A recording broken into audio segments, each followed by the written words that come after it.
ಓಂ ಶಾಂತಿ. ನೀವೀಗ ಪುರುಷೋತ್ತಮ ಈ ಸಂಗಮ ಯುಗದಲ್ಲಿದ್ದೀರಿ. ನೀವು ಇಲ್ಲಿರುತ್ತಾ ಹೊಸ ಪ್ರಪಂಚವನ್ನು ನೆನಪು ಮಾಡಬೇಕಾಗಿದೆ ಮತ್ತು ಆತ್ಮವನ್ನು ಪಾವನ ಮಾಡಿಕೊಳ್ಳಬೇಕಾಗಿದೆ. ತಂದೆ ಈ ಬೇಹದಿನ ಅನಾದಿ ನಾಟಕದ ತಿಳುವಳಿಕೆ ಕೊಟ್ಟಿದ್ದಾರೆ. ಇದರಿಂದ ಬುದ್ಧಿಗೆ ಯಾವ ಗಾಡ್ರೇಜ್ ಬೀಗ ಹಾಕಲ್ಪಟ್ಟಿದೆಯೋ ಅದು ತೆರೆದು ಬಿಡುತ್ತದೆ. ಕಲ್ಲು ಬುದ್ಧಿಯಿಂದ ಪಾರಸ ಬುದ್ಧಿಯಾಗಿ ಬಿಡುತ್ತದೆ. ಈ ಡ್ರಾಮಾದಲ್ಲಿ ಪ್ರತಿಯೊಬ್ಬ ಪಾತ್ರಧಾರಿಗೆ ತನ್ನದೇ ಆದ ಅನಾದಿ ಪಾತ್ರವಿದೆ. ಯಾರು ಕಲ್ಪದ ಮೊದಲು ಎಷ್ಟು ಓದಿದ್ದಾರೆ ಅವರೇ ಈಗಲೂ ಸಹ ಓದುತ್ತಾರೆ. ಆತ್ಮಿಕ ಮಕ್ಕಳ ಪ್ರತಿ ಆತ್ಮೀಯ ತಂದೆ ಕುಳಿತು ತಿಳಿಸುತ್ತಾರೆ. ಮಕ್ಕಳು ಪುರುಷಾರ್ಥ ಮಾಡಿ ತಮ್ಮ ಆಸ್ತಿಯನ್ನು ತೆಗೆದುಕೊಳ್ಳುತ್ತಾರೆ. ಯಾವಾಗಿನಿಂದ ತಂದೆಯಾಗಿದ್ದಾರೆಯೋ ಆಗಿನಿಂದಲೇ ಶಿಕ್ಷಕನೂ ಆಗಿದ್ದಾರೆ. ಆಗಿನಿಂದಲೇ ನಂತರ ಸದ್ಗುರುವಿನ ರೂಪದಲ್ಲಿ ಶಿಕ್ಷಣವನ್ನು ಕೊಡುತ್ತಿದ್ದಾರೆ. ಈಗ ತಂದೆಯು ನಿಮಗೆ ಏನನ್ನು ತಿಳಿಸುವವರೋ ಅದನ್ನು ನೀವು ತಮ್ಮ ಸಹೋದರರಿಗೆ ತಿಳಿಸಬೇಕಾಗಿದೆ. ಈ ಸಮಯದಲ್ಲಿ ನೀವು ತಮ್ಮನ್ನು ಅಶರೀರಿ ಆತ್ಮವೆಂದು ತಿಳಿಯಿರಿ. ಪ್ರತಿಯೊಬ್ಬ ಪಾತ್ರಧಾರಿಗೆ ಯಾವ ಸಮಯದಲ್ಲಿ ಯಾರು ಯಾವ ಪಾತ್ರವನ್ನು ಅಭಿನಯಿಸಬೇಕೆಂದು ತಮ್ಮ ಪಾತ್ರವು ಸಿಕ್ಕಿದೆ. ಅದು ಅನಾದಿ ಮಾಡಲ್ಪಟ್ಟ ನಾಟಕವಾಗಿದೆ. ಮುಖಲಕ್ಷಣ, ಚಲನ, ವಲನ ಒಬ್ಬರದು ಇನ್ನೊಬ್ಬರಿಗೆ ಹೋಲುವುದಿಲ್ಲ. ಎಲ್ಲರೂ ನಂಬರ್ ವಾರ್ ತಮ್ಮ ಪಾತ್ರವನ್ನು ಅಭಿನಯಿಸುತ್ತಾರೆ. ಸ್ವಲ್ಪವೂ ಅಂತರವಾಗುವುದಿಲ್ಲ. ಸತ್ಯಯುಗದಲ್ಲಂತೂ ನಿಮ್ಮ ಬಳಿ ಕುಬೇರನ ಖಜಾನೆಗಳಿರುತ್ತವೆ. ನೀವು ಚಿತ್ರಗಳ ಮೇಲೆ ತಿಳಿಸದಾಗಲೇ ಅರಿತುಕೊಳ್ಳುವರು. ಈ ಜ್ಞಾನವು ನಿಮಗೆ ಈ ಸಮಯದಲ್ಲಿ ಸಿಕ್ಕಿದೆ.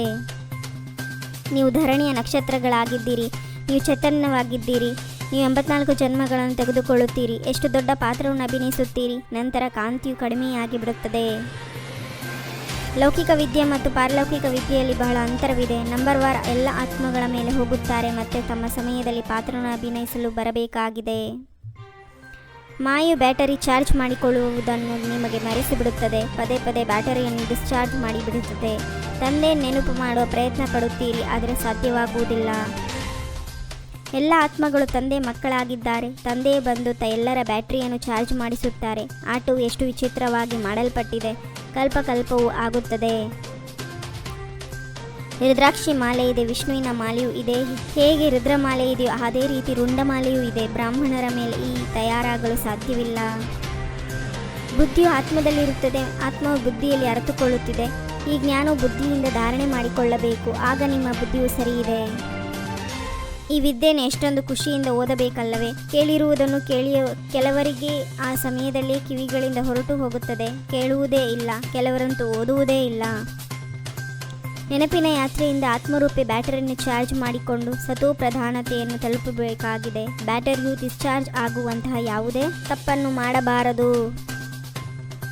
ಅನನ್ಯ ಮಕ್ಕಳಾಗಲು ತಂದೆಯ ಜೊತೆಗೆ ಮನೆಯೊಂದಿಗೆ ಪ್ರೀತಿಯನ್ನಿಟ್ಟುಕೊಳ್ಳಬೇಕು. ಜ್ಞಾನ ಮತ್ತು ಯೋಗದಲ್ಲಿ ಮಸ್ತರಾಗಬೇಕಾಗಿದೆ. ಒಬ್ಬ ತಂದೆಯನ್ನು ತಮ್ಮ ಸಂಸಾರವನ್ನಾಗಿ ಮಾಡಿಕೊಂಡು ಸದಾ ಒಬ್ಬರ ಆಕರ್ಷಣೆಯಲ್ಲಿರುವಂತಹ ಕರ್ಮಬಂಧನ ಮುಕ್ತ ಭವ. ಯಾರು ಯಾರ ಮೇಲೆ ನನ್ನದೆಂಬ ಅಧಿಕಾರವನ್ನಿಡುತ್ತಾರೆ ಅವರಿಗೆ ಕ್ರೋಧ ಅಥವಾ ಅಭಿಮಾನವು ಬರುತ್ತದೆ. ಇದು ಸಹ ಕರ್ಮಬಂಧನವಾಗಿದೆ. ಮಹಾನ್ ಆತ್ಮವು ಅವರಾಗಿದ್ದಾರೆ. ಯಾರು ದೃಷ್ಟಿ ಮತ್ತು ವೃತ್ತಿಯು ಬೇಹದ್ದಿನದಾಗಿರುತ್ತದೆ. ಓಂ ಶಾಂತಿ. 21 ಜನ್ಮಕ್ಕಾಗಿ 21 ಪರಮಾತ್ಮನ ಮಹಾವಾಕ್ಯವನ್ನು ಆಲಿಸಿ ತಮ್ಮದೇ ಆದಂಥ ಈ ಚಾನಲ್ಗೆ ಲೈಕ್ ಮಾಡಿ, ಶೇರ್ ಮಾಡಿ, ಸಬ್ಸ್ಕ್ರೈಬ್ ಆಗೋದನ್ನು ಮರೆಯಬೇಡಿ. ಓಂ ಶಾಂತಿ.